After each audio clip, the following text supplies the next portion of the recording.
কবিতাৰ শিৰোনাম তোমাৰ ৰিং চেৰেমনিত মই নাথাকো। কবি দিলীপ কৌশিক।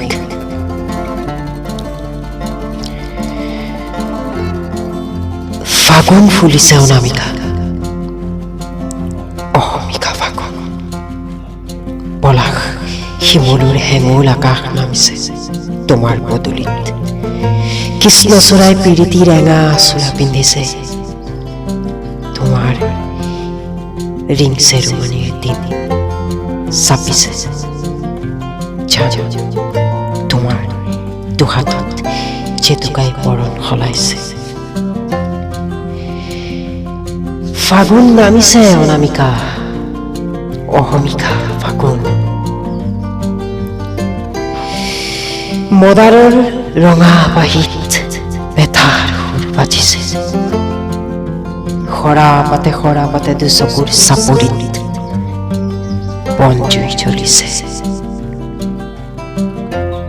তোমাৰ ৰিং চেৰেমনিত মই নাথাকো, ক্ষমা কৰিবা অনামিকা।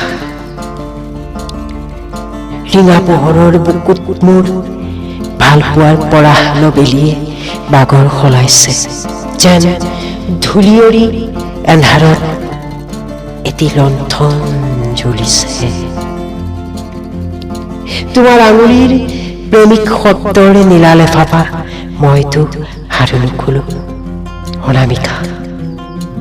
মইতো আৰু নপঢ়ো তোমাৰ অধৰৰ আকুল মালিতা। মইতো আৰু নিলিখো হেঁপাহৰ ব্যাকুল কবিতা। তোমাৰ ৰিং চেৰেমনিৰ দিন চাপিছে। জানো তেজত ফাগুনৰ মধুচূন জ্বলিছে অনামিকা। পৰিৰম মই পুৰণি তাক বাকচ হৈ জলিৰম মই কাতৰ ফাগুন নদীৰ পাহৰণি নদীয়াল হৈ। তোমাৰ ৰিং চেৰেমনিত মই নাথাকো, ক্ষমা কৰিবা অনামিকা।